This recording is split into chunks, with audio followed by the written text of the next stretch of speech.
Tonight on Cronkite News, how one state university is making changes after the Department of Education demands an end to DEI policies. Plus, vacation rentals taking a toll on some small towns in Arizona. Find out what one mayor plans to do about it. And the United States women's national soccer team was out in Glendale this weekend. See how the Team USA performed in the She Believes Cup. Good evening and welcome to Cronkite News. I'm Sebastian Mandaka. And I'm Max Cepeda. Thank you for joining us. A bill down at the state legislature would end DEI initiatives at universities. Our reporter John Kinney tells us that the bill has passed the House and is now headed to the Senate. HCR 2042 is a constitutional amendment that is passed, expands prohibition and parental treatment, and discriminates on the basis of race or ethnicity and public education spending and hiring practices. Public universities across the state, including U of A and ASU, are looking at a number of programs across their campuses to see if they run afoul of recent federal guidelines. Now there's a new state initiative making its way through the legislature that would also target DEI programs at universities. If you want to get a college degree, you have to take certain courses or you can't graduate. Or if you want to be hired, you can't meet the criteria unless you prove how DEI has impacted or how you're following DEI policies. We don't want that in Arizona. We understand that it's based on merit. In a committee hearing at the Capitol, residents said DEI initiatives are still necessary to give many people equal opportunities. I remember growing up, having experience with my mom having to go above and beyond to find programs that you would associate nowadays with DEI that included after-school programs, going to school on the weekends for migrant education programs, just so that we had extra attention for me to be able to have a master's degree and a law degree, because otherwise our educational system programming did not support systems for us to be able to achieve higher education. HCR 2042 falls in line with the executive order signed by President Trump, which terminates diversity, equality, and inclusion in the federal workforce. Another reason the state bill sponsor wants it to go before voters. This measure aligns Arizona with the recent U.S. Supreme Court decision striking down race-based affirmative action, as well as the recent executive orders by President Trump, eliminating federal support for race-based discrimination under the guise of DEI. Recently, U of A removed a commitment to diversify and inclusion in its land acknowledgement. Arizona State University and Northern Arizona University both said they are monitoring federal regulations involving DEI. In the newsroom, John Kinney, Cronkite News. Thank you, John. Today, Apple announced that it will be investing $500 billion into the U.S. over the next several years. The announcement comes after President Donald Trump said he will be placing a 10% tariff on imports from China, where many of Apple's iPhones are manufactured. Apple plans on expanding data centers operations in 5 states, including Arizona. Billions of dollars are planned for the Taiwan Semiconductor Manufacturing Company factory, which is still currently under construction. Apple says that this investment will also create 20,000 jobs. Another round of federal layoffs could take place later tonight, as the U.S. Office of Personnel Management has asked all federal employees to send a list of 5 things they accomplished in the previous week. Federal workers have until midnight Eastern Standard Time to respond. Elon Musk stated on the social media platform X that not responding to the email would be taken as a resignation. The order from OPM came after a group of federal unions filed a lawsuit against the Trump administration for unlawful terminations last week. Several agencies, including the FBI and TSA, advised staff members not to respond. Pope Francis is showing slight improvement but still remains in critical condition today, according to the Vatican. Francis was hospitalized over a week ago for battling pneumonia in both of his lungs. There were also mild signs of kidney failures in his blood test, which is currently under control. However, there are signs of improvement as Francis is currently continuing to work, including calling a parish in Gaza City. Back in the U.S., the Supreme Court has decided not to hear a pair of appeals seeking the revoke of the buffer zone around abortion clinics. The issue centers around two related court cases, which ultimately led to the requirement of buffer zones for protesters around abortion clinics. But since the 2022 decision to overturn Roe v. Wade, anti-abortion activists have sought to change these laws. Today's move by the Supreme Court means those restrictions will remain in place. Vacation rentals have been a great alternative to traditional hotels, but small towns in Arizona feel the negative economic impact on their communities. I certainly do, Sebastian. And Cronkite News reporter Isaiah Soto went to the mayor's forum in Prescott last Thursday, where the officials discussed the challenges people are facing. 8 Arizona mayors and a city official came together to discuss short-term rental concerns and how it's affecting affordable housing in their communities. Vacation rent is one of the major factors driving up house prices. This proved to be a roadblock to attracting professionals essential to thriving economies, said officials at the mayor's forum. We have people that accept positions in Lake Havasu City, and then they look for housing and they have to rescind their acceptance of the offer. Sedona Mayor Scott Jablow says since the increase of short-term rentals, it's been difficult to get healthcare workers to move to northern Arizona cities. This has been an ongoing issue for Northern Arizona Healthcare's efforts to recruit physicians, nurses, and other allied health professionals to its facilities. Some have to commute more than an hour because of housing. The U.S. Department of Housing and Urban Development defines affordable housing as housing that costs no more than 30% of a household's gross income. Meanwhile, the average home price in Sedona is around $900,000, according to Zillow. Sedona and Prescott mayors also highlighted that their school districts are seeing a decline in enrollment due to housing affordability. The Prescott Unified School District partnered with the city of Prescott and, using federal funds, created housing for teachers and first responders. We'll build 6 small homes, 900 square feet, on the back corner of one of our elementary school lots that had just been gravel, not used, and it's turned out to be great. First responders and their families live in 2 of those homes, and the remaining 4 houses are for new teachers in the district. Mayors are seeking more housing control and short-term rental regulation at the city level.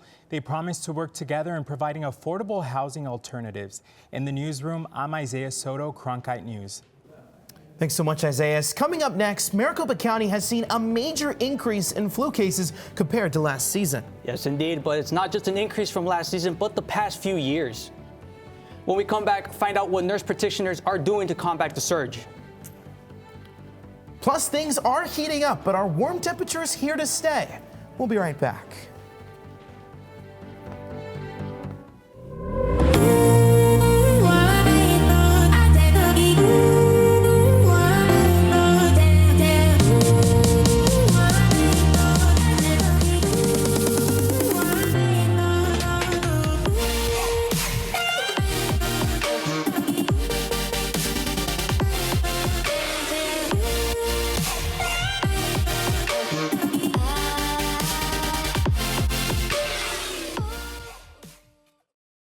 I grew up in a small border town, and water was really important to us. Without enough water, we can't farm, we can't eat, we can't live.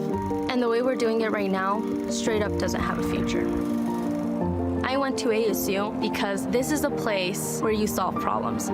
With vertical farming, we can grow the same amount of food with 95% less water than traditional farming. The work I'm doing at ASU is changing the way I look at the world. Innovation at the Walter Cronkite School is pushing the boundaries of traditional journalism. Storytelling has evolved over the years. This is part of that evolution. Students in the Innovation and Entrepreneurship Lab are using emerging technology to create scenes in augmented and virtual reality, coding playable games, and bringing the audience into the story.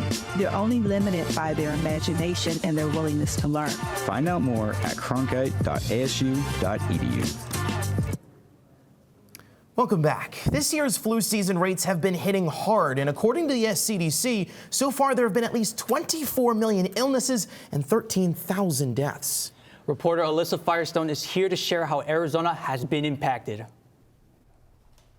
Flu cases have surged well above what we have seen in recent years, and this season, Maricopa County is seeing a 40% increase from last season. There have been 53,000 lab-confirmed cases of influenza from the start of the 2024 to 2025 season, as reported by Arizona's Department of Health Services. The symptoms of the flu can be so severe, some people are required to be hospitalized. Family nurse practitioner Samia Kadri from Banner Health explains how she's seen it play out at urgent care. The symptoms are more severe this year, and they're lasting a lot longer. So usually when you get the flu, you're sick the first 2 to 3 days, pretty ill. I've seen people stay ill about 5-6 days. While COVID-19 symptoms can almost mimic those of influenza, Kadri advises some key differences that can help save some extra questions from patients. So the symptoms are very similar. When I see a patient, because I've done this for so long, you really see the difference between the flu patient because they look pretty ill. Their eyes are more glazed, their heart rate's a little bit higher, their fever can fluctuate from being really high or, low on the low end of normal. While there has been an increase of cases this year, there is some good news. Kadri tells me things have cooled down in the past few weeks with a decrease in overall numbers and patient visits. In the newsroom, Alyssa Firestone, Cronkite News. Thanks so much, Alyssa. Frozen supplement shakes have reportedly killed 11 people and sickened many more. A Listeria outbreak was found linked to the deaths. The U.S. Food and Drug Administration said the products were manufactured by Prairie Farms but distributed under brands Cisco, Imperial, and Lions Ready Care. The shakes were distributed at places such as hospitals and long-term care facilities across 21 states. The product has now been recalled, according to the FDA. Once considered a nearly eradicated disease, almost 100 measles cases have been reported in Texas and New Mexico. At least 16 people have been hospitalized. Typically, a measles, mumps, or rubella or MMR vaccination is given to babies at 1 year old. In order to attend, most U.S. schools require students to have the MMR vaccine. However, Texas is a vaccination exemption state. The outbreak has centered around Gaines County, which has the highest exemption rate in the state. 85 of the 90 cases in Texas are in unvaccinated people. From viruses to allergies, it's starting to feel a lot like springtime in Arizona. Sure is, Sebastian. And with temperatures warming up here in the valley, is winter coming to an end soon? With that and more, we have our Mahir Sinhasan joining us here at the desk. And Mahir, going to get really hot over the next couple of days. What do you got for us? Yeah, it's going to get hot, but it's definitely beautiful outside as we take a look at our weather in towards the evening. You can see right now about 82 degrees, but that's going to dip down into about the 70s as we head into tonight. You can also see down here, winds will be very minimal as well. Your low temperatures across state: 48, Window Rock 25, Grand Canyon 24, Flagstaff 32, a few cities that are still going to be below freezing. But you look at this western side over here, Bullhead City 63, Yuma down here 56 in the valley. Pretty nice as well, and that's going to be the case on Tuesday afternoon as well, as we have a high of 88 on Tuesday. If you look up as well, pretty good too, with Holbrook 75, Page 72, Yuma out here. Pool weather at 91 degrees. Overall, in this south to southwest region of Arizona, you're going to have a minor heat risk tomorrow. So what does that mean for you? Carry some water and make sure if you're going outside, try to not do so during the afternoon. As we take a look at our big picture across the west region, this is what it looks like at around rush hour in the evening tomorrow. A little bit of cloud coverage, but you can also see these rain droplets here in the high country. That will funnel out. You'll have some more cloud coverage on Wednesday morning. This is your 8-day forecast back here in the valley. As we mentioned earlier, nice weather overall. A little bit hot, but that's going to cool down as we head in towards the weekend. 68 degrees on Monday. Be sure to bring your thin coats back. Mahir Sinhasan here at the Cronkite News Weather Center. Back to you. Thank you, Mahir. Coming up next, the exciting, entertaining Savannah Bananas. We're out in Camelback Ranch. And one thing about the Bananas is they sure know how to put on a show. From dancing on the diamond to running around the bases. See all of the action from the Bananas after the break.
and welcome to the Cronkite Sports Report. I'm Emily Schmier.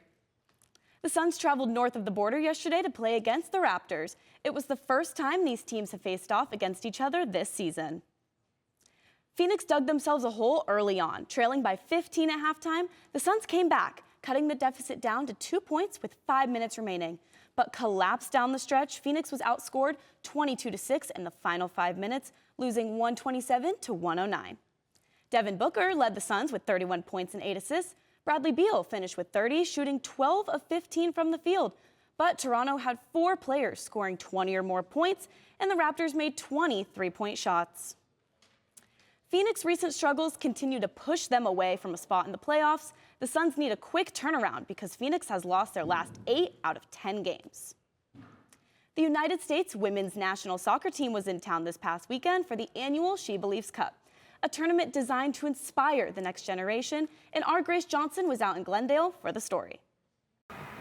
Lynn Biandolo, formerly known as Lynn Williams, has made an immediate impact on the U.S. women's national soccer team. I can count on Lynn, and she's someone who's extremely valued by everyone in the team. Biandolo scored in the first minute of the team's 2-1 victory against Australia in the second round of the She Believes Cup.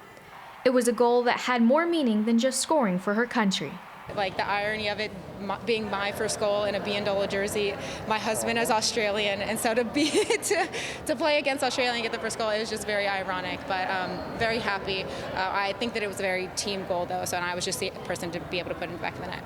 The forward has been with the team for 9 years, which includes 75 appearances, and head coach Emma Hayes has been impressed with the skill set of the veteran. I've said it a lot of times about Lynn, but I'll say it again. She knows who she is. She really does, and she knows the strengths that she brings to this team. And that threat on the back line is such that whether she starts, whether she comes from the bench, she knows she's always going to cause opponents problems. Biandolo knows who she is, but also understands her role as a mentor to the young players on the team. I always looked up to them, and they always motivated me and inspired me to be like the player I am right now. To be that sounding board and be that person to say, I have all this knowledge. If you want it, I'm here to give it to you. From mentoring young players on and off the pitch, the team as a whole emphasizes connecting with local communities through the She Believes Cup, no matter where they play, such as here in Arizona. I think it's really important anywhere we play. That's something we love, getting to play in so many different places, areas, especially being able to bring the She Believes Cup to Arizona, something really special. The team now heads to San Diego for the She Believes Cup final on Wednesday against Japan. In Glendale, Grace Johnson, Cronkite News. With a win, the national team will look to claim its 8th She Believes Cup title and its 6th in a row. It was a busy weekend for the Sun Devils, from the diamond to the ice and the court. Let's take a quick look at how they fared. Starting with baseball, where the Red Hot Devils took on Oral Roberts in a 3-game series. After a close Game 1 loss, the Devils came back and dominated in back-to-back wins and now sit at an impressive 6-1 to start the season. Onto the ice, where the Devils faced number 3 ranked Western Michigan in a big 2-game series to try and keep the Devils' NCAA tournament dream alive. After an exciting win on Friday turned to heartbreak the following night as the Devils lost in overtime on Senior Day. Onto the hardwood, where the Devils took on conference opponent BYU on Saturday. It's been a rough season, but you wouldn't know it as the Devils fought tooth and nail to beat the Cougars in overtime and notch their 9th win on the season. Onto the men's side, who have equally struggled this season, the Devils were at Kansas State on Sunday and pulled off a much-needed win. Jaden Quaintance led the team with 18 points and 7 rebounds. The Devils will face number 25 BYU on Wednesday at Desert Financial Arena. Moments before the game, ASU announced that senior guard BJ Freeman has been dismissed from the team. Here's what head coach Bobby Hurley had to say about the disappointing outcome. Unfortunate that it's come to this with just he's our leading scorer, a very productive player for us. It's just we had too many instances of either player or coach conduct with BJ, and he was already suspended once, so it was a really hard decision to make. Freeman started every game up until last Tuesday's game versus Houston. Bobby Hurley stated that Freeman is no longer with the program. Arizona men's basketball hosted BYU Saturday night. The game between the Wildcats and the Cougars resulted in a chaotic finish. With under 5 seconds remaining, BYU player Richie Saunders was fouled down low. Wildcat fans were in disgust over the call as Saunders made both free throws, giving BYU the win 96-95. The loss over the weekend keeps Arizona in second place, tied with Texas Tech at 12-4. Houston is running away in first place at 15-1. Iowa State sits right behind Arizona at 11-5. The Wildcats will be back in action Wednesday night. They host the Utah Utes before traveling to play Iowa State on Saturday. The Savannah Bananas put in a lot of preparation for all their performances during the games. Cronkite News reporter Genaro Garcia went out to Camelback Ranch in Glendale to see how they do it.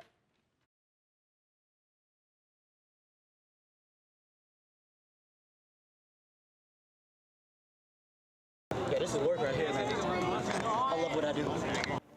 The Savannah Bananas pull all kinds of tricks out of their sleeves during the games, but how do they practice for it all? Well, whatever it is that they do during the game, they do during the rehearsals.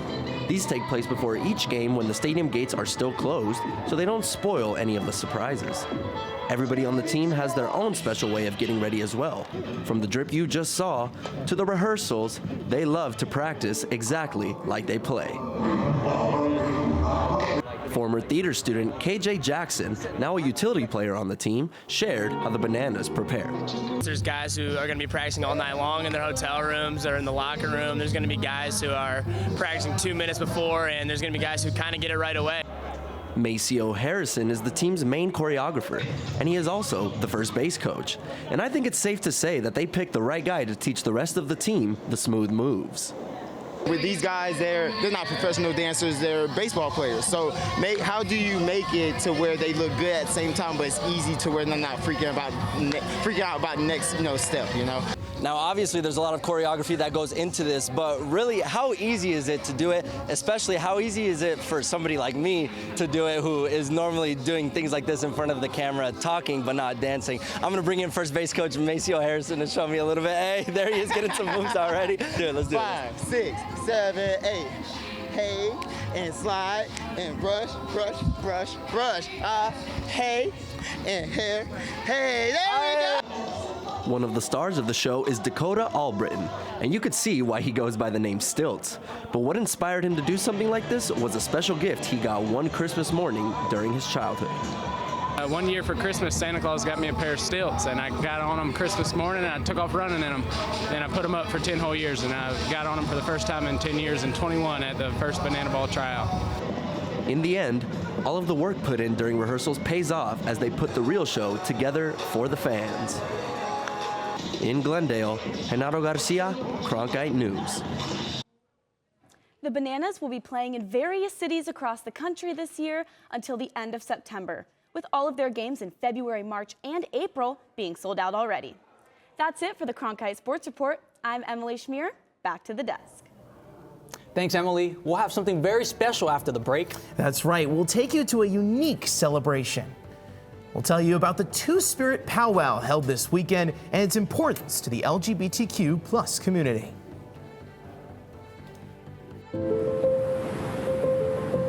People have always had trouble trying to put me into a box. A professor, suit and tie is just not me. Without the ocean, I don't know what I would do.